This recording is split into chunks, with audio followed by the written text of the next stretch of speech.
Welcome to the raw and uncensored Ambitchious podcast.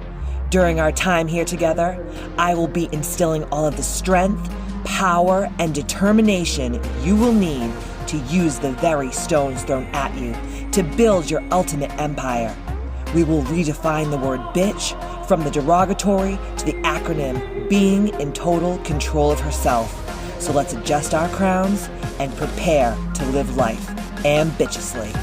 Oh, yeah, here I am, the original HBIC, Katie motherfucking Boyd. Silent night, deadly night. Oh my God. You guys know, if you've been listening to the Ambitchious podcast, if you have read Ambitchious the book, you guys know that I am not a big fan of this time of year. I have had my fair share of bullshit this time of year, and I have rewritten my life story, and I have flipped the script, and now I create and curate the holidays that I desire, and I don't go by what anyone else wants for me. And I hope that that's something that tickles your pickle for a nickel, because let me tell you, if you are going to live the rest of your life in this bullshit every year, starting around Halloween and ending, around the new year, that's like 4 months of your life just gone to the shitter because you are really not that into what you're doing, but you're just doing it out of a place of like, well, this is what we've always done, and I'm obligated, and I have to, or everyone's going to hate me, or they're going to talk shit about me, they're not going to like me. Who gives a fuck? Who cares if everyone doesn't like you if you don't like yourself? So today's podcast is about a topic that's very close to my heart, and it hits home for me deep, which is surviving the holidays when you're estranged from your family. Yeah, it's a hard one. It's a heavy one. It's a heavy one. But before we start, I want to give a huge shout out to the sponsor to the Ambitchious podcast, which is Life Boost Coffee. You guys know I love my coffee, but coffee can be the grossest thing that you drink every day of your life because it is filled with mold and it causes inflammation and it's filled with heavy metals and it's not organic and it is just yuck. But Life Boost Coffee is not only third-party tested for mycotoxins, heavy metals, and over 400 other toxins, it's also organic, it's non-GMO, it's shade-grown, it's fairly traded, and all the beans are from single origin.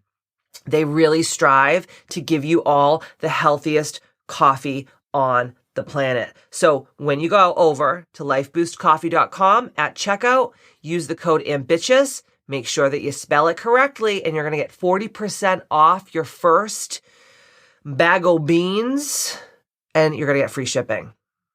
We love Life Boost Coffee. It's delumptious and scrumptious, and it's the best thing about my day. Let me just tell you. Okay. It's okay. Surviving the holidays when you're estranged from your family. So I was doing some research about this before I started, and let me tell you, when I did the research and I found out that, listen to this, at least 65 million people in America, that's not all over the world, but in this country, are estranged from at least one nuclear family member during the holidays. 65 million people. Can you freaking imagine?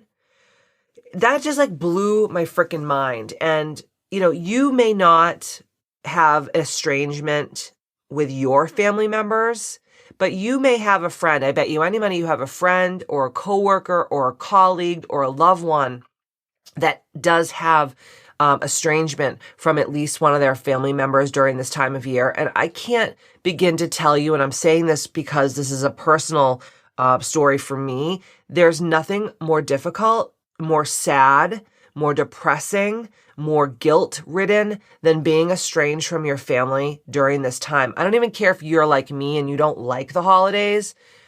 Being estranged from your family in general is so hard, and I've had my personal experiences with it in the past, but especially at the holidays, because this time of year is like the Hallmark Channel, and everything is supposed to be beautiful, and everyone's supposed to be falling in love, and they're supposed to be in their best Christmas attire, drinking their hot cocoa, going to these perfectly planned holiday parties. And at the end of the day, that is a fucking pipe dream. It's not real. And most families, it's the opposite. This can be a time where the trauma and the drama is amped the fuck up. And I hate to say this, but this is the time of year where people commit suicide more than any. And this is also a time where people's life contracts are coming to an end.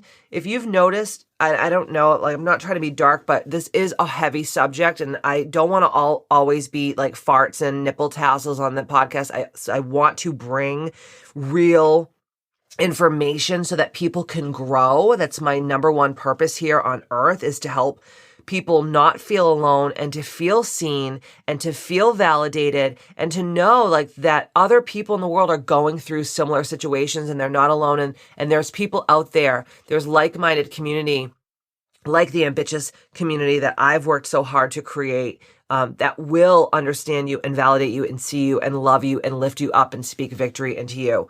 But so many people right now, if you haven't noticed, like a lot of people die around Christmas time and Thanksgiving. A lot of people die. And people are always like, why did so many people die? I have so many people that talk to me about that. Why do so many people die around this time of year? And I said, because it's a hard time for people. And people, especially when they're older, or if they're dealing with depression, and mental illness of any sort, this time really ramps it up for them. And you have to want to live. You have to desire to live. And some people their life contracts are just like, it's up. It's time to go. It's time to shuffle off the mortal coil. But then you have these people who are committing suicide around this time of year because they feel alone. They feel helpless. They feel hopeless. They feel scared. They feel angry. They feel depressed. So I'm not trying to do a public service announcement here on the Ambitchious podcast, but give people a fucking break around this time of year. Because you don't know what people are dealing with. You don't know what people are feeling. So just be loving and kind and offer, an ear to listen, a hug, just a place that's non-judgmental and kind, because you don't know what everybody's struggling with. There's like that old saying, it's like if everybody threw their problems in a pile, and we're told, hey, you can grab someone else's problem and take it, most people would just go back in the pile and take their problems back. Because you don't realize what people are really dealing with. Everyone is trying to put on a happy face and, put their best foot forward. And you don't know the internal struggle, the internal conflict, the trauma, the abuse that some people have endured. And this time of year, unfortunately, really triggers a lot of people.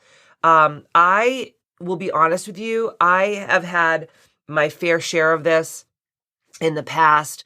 My mom and dad and my sister and my family, for about 2 years, we did not speak and we did not see each other. And it was honestly the best thing that we all did, because now we have an amazing relationship. We're closer than we ever have. But I think that the commitment to being separate and being estranged for almost 2 years was the hardest thing that I've ever had to do. It was gut-wrenching. It was heartbreaking. But I knew that part of the reason why I chose to be here, part of the reason why my soul chose to come here at this time and to be with the family that I chose, was to help be the ambitious bolt cutter of the chains of ancestral lineage trauma that's been passed down from generation to generation in my family. That generational trauma can be a plethora of things. But for example, like on my dad's side of the family, it was like, we don't talk about what happens in this house. Anything that goes on in this house, we keep a stiff upper lip. We keep closed, tight-mouthed. We don't tell people our personal business. We suffer in silence. And on my mom's side of the family, it was very much like, it doesn't matter like how your family treats you, who hurts you, who abuses you, they're family, and this is just the way it goes, and we just keep going back over and over and over and over again in this hypnotic rhythm whirlpool. And when I was a little kid and I would see all this go on, especially around the holidays, I would just be like, what the fuckity fuck is going on? Like, I knew even at like a very young age that this was like very wrong.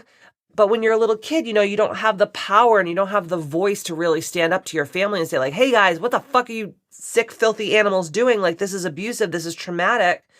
I remember when I was a young girl, I remember my aunt who's passed away, my mother's half sister, my grandmother was dying. And I remember my mom took care of my grandmother as she was dying in my home. And my mom just wanted a break to go to the grocery store and like take a shower and just get out of the house for a couple of hours. And my aunt was like, yeah, I'll come over and I'll be with mom and I'll watch mom and I'll spend time with her while you go do that.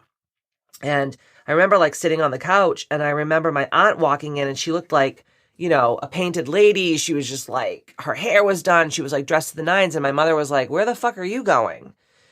And she's like, oh, I'm not watching Ma, like I have a date. And my mother's like, you said that you would watch our mother so I could just go get groceries and I could take a shower, for Christ's sakes. And she's like, well, fuck you. You know, I'm not, I have a date. And I'll never forget, like my mom and her got in like a fist fight in our living room. My mom was actually making, I don't know if it was pasta sauce or something, but my mom was like chopping peppers. And you know how like inside the pepper, it's like all the little seeds. And I just remember like my aunt's hair was like, this was like the 80s, right? So it was like her hair was like frosted and it was like perfectly coiffed. And my mom took the pepper and just like got my aunt by the sweater and just took the pepper and squished it like all in her hair. She's like, oh, you're not going out now, you fucking bitch. Like, you know, your hair is fucked. You have pepper seeds everywhere. And I just remember like watching this happen and being like, what the fuck? Like, if this is how family is, like, get me the fuck out of here.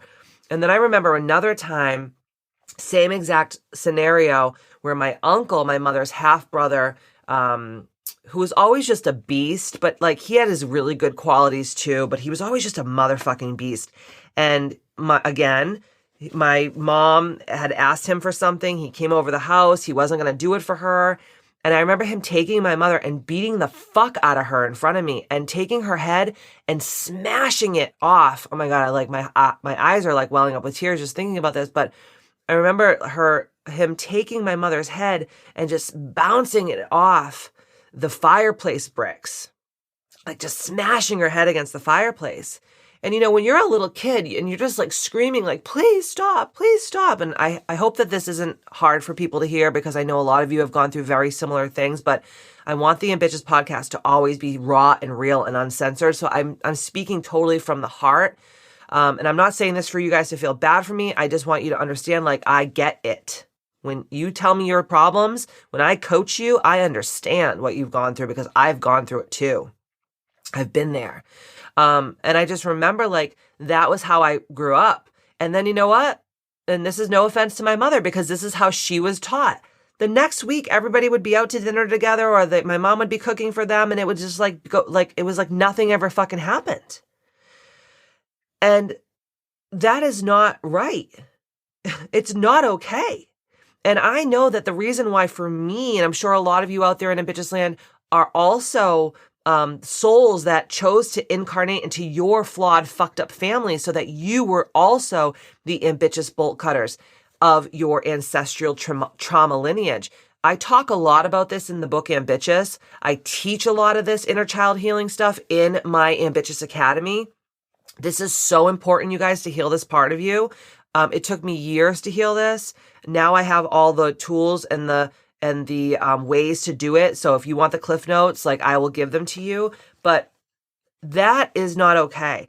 And a lot of times when I stopped speaking to my family, a lot of the reasons why I stopped was because I knew in my heart of hearts, like if I keep playing this game and I keep allowing ourselves to go down this rabbit hole of like fighting And then like, you know, cause like, for instance, like my mom and I would get in these like crazy hellacious fights, right? Over, I don't even know, like fucking nothingness, but we would get in these crazy fights. And then like, I would like hang up on my mom or my mom would hang up on me and then we wouldn't like talk for a couple days and then something would happen and then my mom would text me or I would call my mom. And then it was just, you know, what we call it in Ambitchious land, we call it hypnotic rhythm. It's like, you just go right back to the same shit, right back to the same shit, right back to the same shit. And if we're going right back to the same shit, how the fuck are we ever supposed to heal these parts of our family lines and these epigenetics and these life contracts? We can't. So the last time that I stopped speaking to my mom, it was horrible. And I speak about this a little bit in the book. And I know that nothing my mother has ever said to me she meant, because my mom is literally the kindest, most loving person, but she has a really fucking bad temper. And she has so much trauma from her childhood.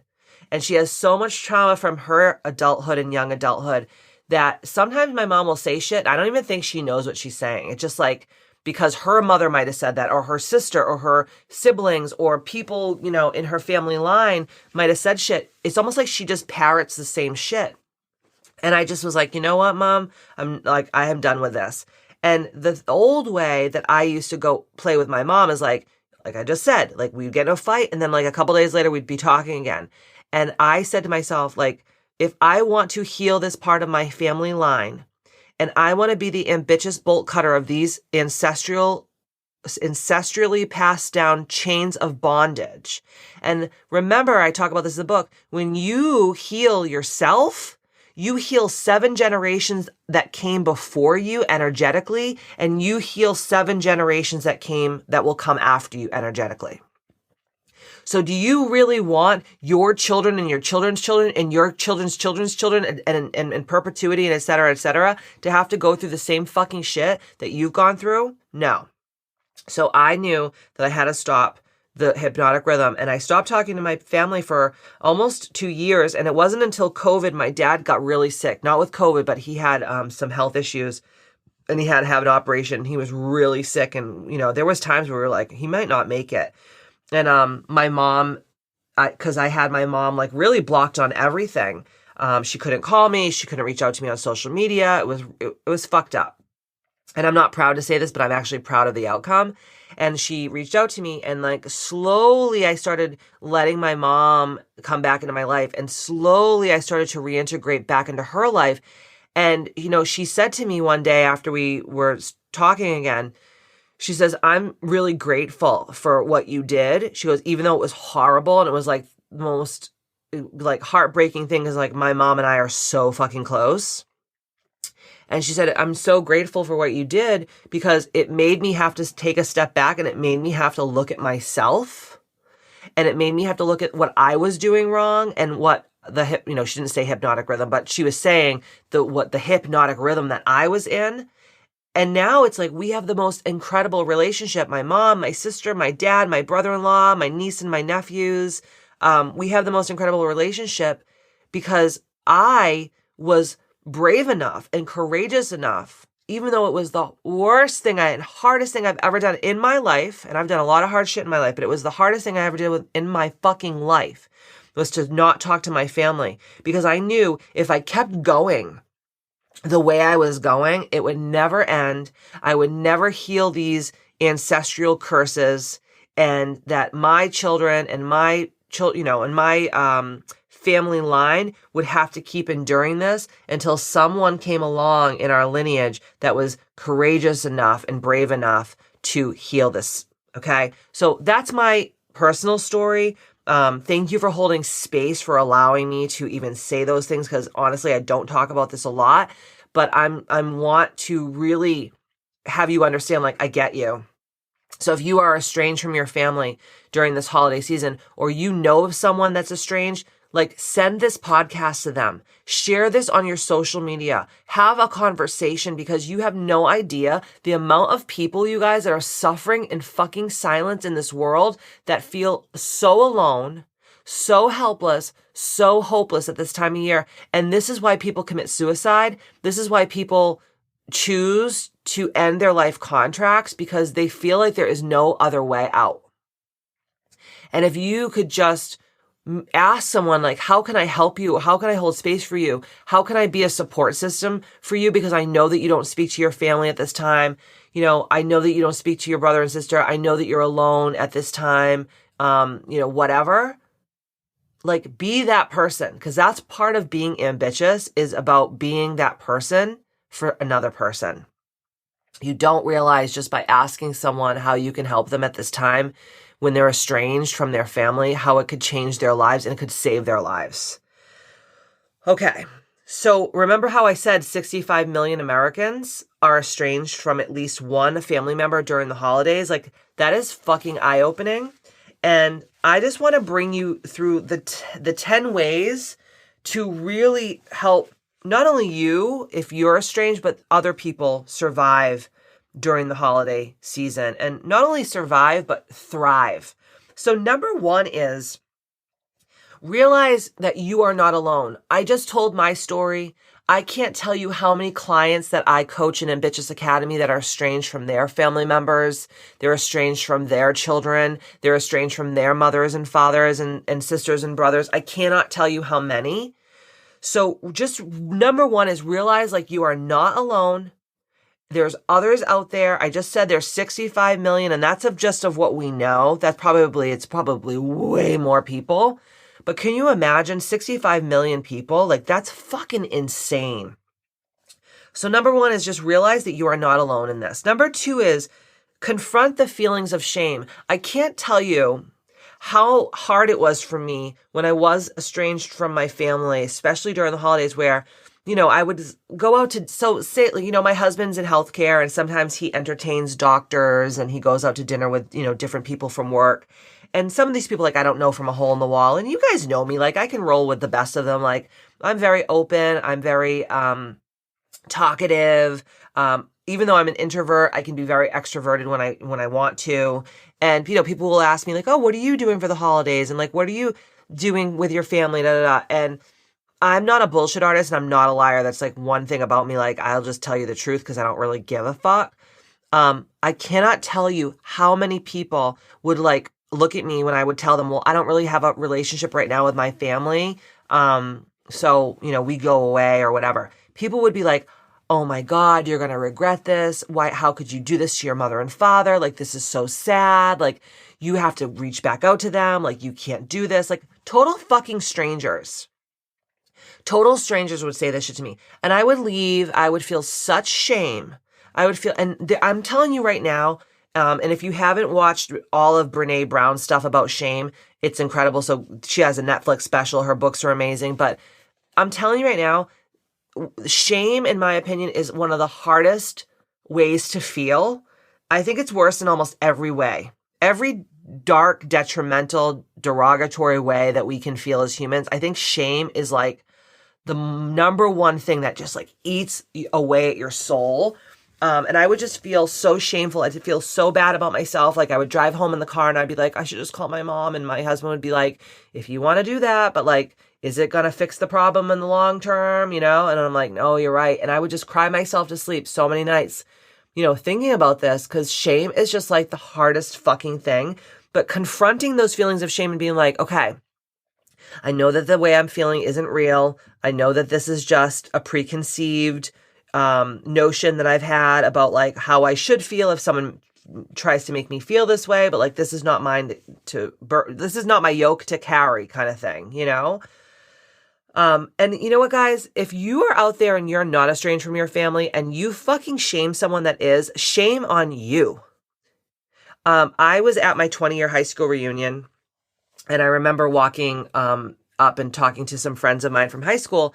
And this person was just like, oh my God, I saw your mother the other day in the grocery store, because that person still lives back where my parents live. And she was crying and, you should be so ashamed of yourself. Like, what if your parents died and you would never forgive yourself? And I was like, first of all, fuck you and the fucking horse that you rode in on, motherfucker, because I haven't seen you since 1999. So mind your own fucking business. Like, fuck you. And I remember that night I drank like 2 bottles of tequila because I felt such deep fucking shame in that moment where I'm just like, here I am at my 20-year high school reunion, just trying to see my friends and have a good time. And this person is fucking shaming me about something that is none of their business, that they know nothing about. They don't know about my family dynamics. They don't know how we even got to the place where we stopped talking in the first place. I was like gutted. I was fucking gutted. So don't shame people. Unless you're just a fucking asshole, and I wish that you weren't listening to this podcast. If you've ever done this, you're a dick.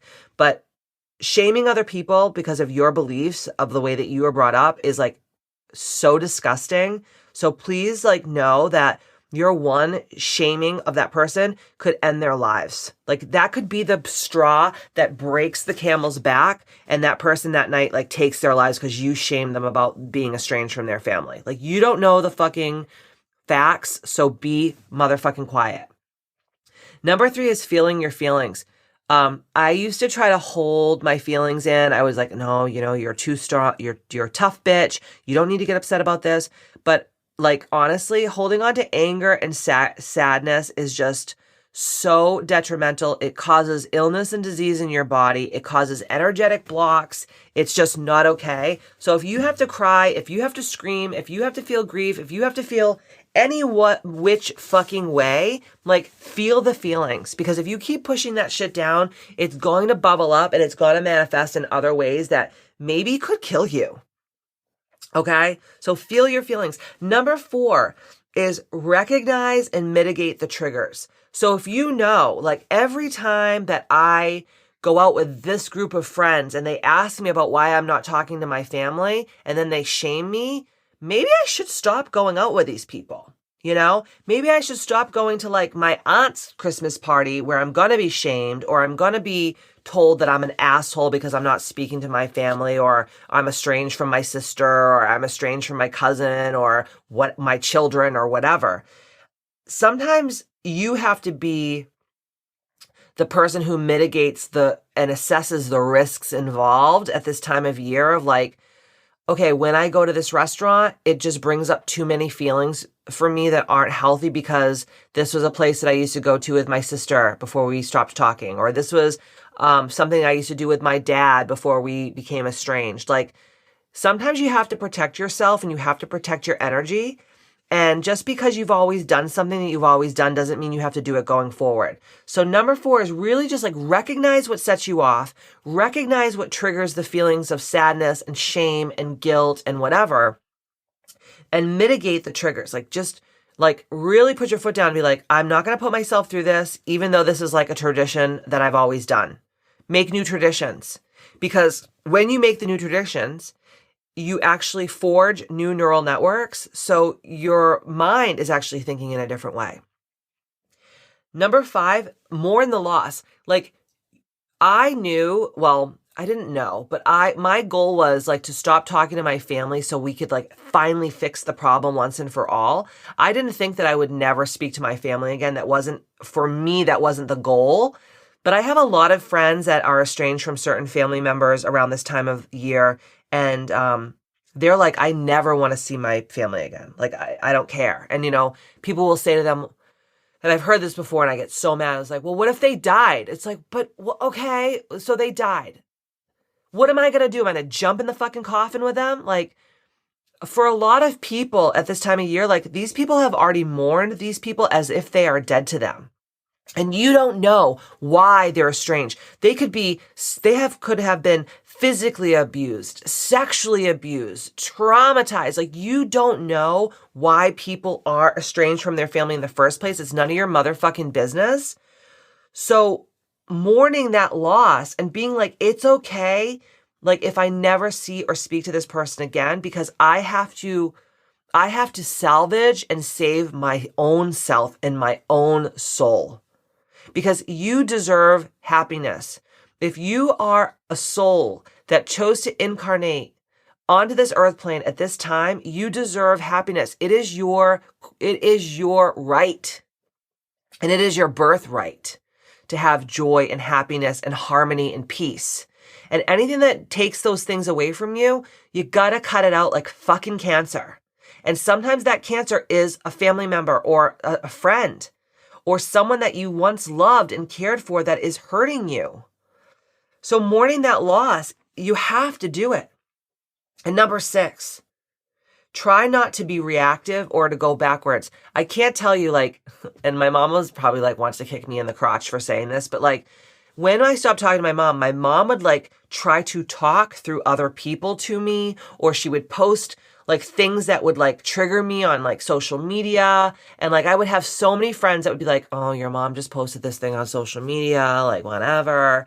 Or I have clients, the same thing, their family will post things on social media, these passive aggressive posts, but everybody knows it's about them. So then all these people go to you and say oh, your uncle just posted this thing about you on Facebook, or this person's talking about you over here on Instagram, or whatever, yada, yada, yada, right? And the old you and the immature, the spiritually immature part of you, which we all have, and the ego part of you wants to be who the fuck does this person think that they are? I'm going to fucking give them a piece of my mind. I'm going to go at them. I'm going to say whatever. It's they want that from you, because then it opens that door back up and it starts the time ticking again. So the best thing is you have to say to yourself, and this is what I did. I said, I don't care what my family says about me, what they post about me, how they talk about me to people, if they see them, if they see old friends of mine or whatever. No matter what, I'm going to stand firm, and I'm not going to be reactive, and I'm not going to go backwards. And that was one of the hardest things, dude. It was the hardest thing. But after a while, usually the person gets tired of trying to fuck with you, and then they just give up. And that's a good sign. It means that they're making progress too, energetically and spiritually. So the next thing is, don't overcompensate. So a lot of times when you're estranged from people that you love, or family members or friends, or just, whatever, this time of year, you'll try to overcompensate and be well, I'm going to show them that I'm going to have the best holiday. So then you go out of your way to put on these elaborate parties, or spend tons of money on gifts, or buy the crazy outlandish, trips or holidays away, just to show them look at, even though we're estranged and this is this now, look at me, I'm still thriving. And it's you're killing yourself, man. You're killing yourself. And I see it so much. And actually, I tried to do it a lot myself. I felt so bad at this time of year that I would just try to go out of my way to numb myself and, overspend and do all these things. And it's just it might feel good for the moment, but in the long run, you're just left with a bunch of credit card bills, and it's just stressful. So try not to overcompensate during this time when you're estranged from your family during the holidays. Number 8 is open yourself up to outside joy. Maybe because you're estranged from your family, you're not invited to the big Christmas party with all the cousins and the aunts and the uncles anymore. So find your own family, sometimes chosen family. Not the family that you are born into, but sometimes the ones that you choose to be into, whether it's a community like Ambitchious, or it's a friend group, or it's your coworkers or colleagues, or someone, a group of people from a hobby or something that you do extracurricularly. You deserve joy. So open yourself up to finding joy outside of the old ways. I'm telling you, sometimes it's better. And to kind of parlay into number 9 is look for a chosen family. I have friends in my life that are just as close to me as my own family is. And I chose them. And that's what's so beautiful about having a chosen family is you choose those people. And it's so delightful. And they know your triggers, and they know your deepest, darkest secrets. And they're never going to do that to you. And they're not linked up in that ancestral lineage trauma, and they're not part of the hypnotic rhythm of the old shit with your family. So it's going to be so fucking refreshing to look for and choose a new chosen family. And last but not least, number 10, create new traditions. Create new traditions. When I stopped doing the holidays over a decade ago, Matt and I were okay, every Thanksgiving we're going to be away, and every Christmas we're going to be away. And before COVID, we would go to all these different places. We'd go to Hawaii, we would go to Anguilla, we would go to Paris, we'd go all over the world. Now, because of COVID, we're staying closer to home, but we still have our little traditions where it's like, we wear these pajamas on Christmas Eve, and then like we dress up in these things on Christmas Day, and this is what we eat, and this is what we drink, and these are the movies we watch, and this is the people we spend our time with. And guess what? It's joyful, and it's restful, and it's peaceful, and it's harmonious. Do you think like baby Jesus being born was like, hey, baby Jesus is born. You need to go run around like a chicken with your head cut off, and you need to spend money that you don't have, and to impress people that don't even really care about you, and you need to take like a beating from your family verbally and sometimes physically, and that shows baby Jesus that you love him. No. So create your own new traditions. So the call to action this week for this topic is, let's keep the conversation going on the Ambitchious app. I want you to tell me about your story if you're estranged from your family during this time. And I want you to talk about how you took one or all of the 10 things that I talked about of how to survive and thrive when you're estranged from your family during the holidays. And I'm going to choose one person who had the best story and did the coolest things, took those things from those top 10 things and implemented them. And I'm going to send them a beautiful gift from the bottom of my little black heart. So in the meantime, if you are ready to make 2022 your bitch and you want to go from being a sad bitch to a bad bitch, I want you to look into joining the Ambitchious Academy. It is literally, when I tell you, it's the culmination of the last 20 plus years of my coaching company, all wrapped into one incredible program. I'm so proud of this. Ambitchious Academy is the most proud I've ever been about anything that I've ever created in my entire life. And I want you to be a part of it. So head on over to ambitchiousacademy.com, and you can also check it out in the app. And if you have any questions, I'm one inbox away on the Ambitchious app. If you haven't joined the Ambitchious app yet, get on over to kbmfc.com and go over to join the community. And it'll take you a couple minutes to join. You just have to answer a couple of really simple questions, and we will have you part of the conversation in no time. In the meantime, I just want to say I love you from the bottom of my little black heart, and don't forget to stay ambitious.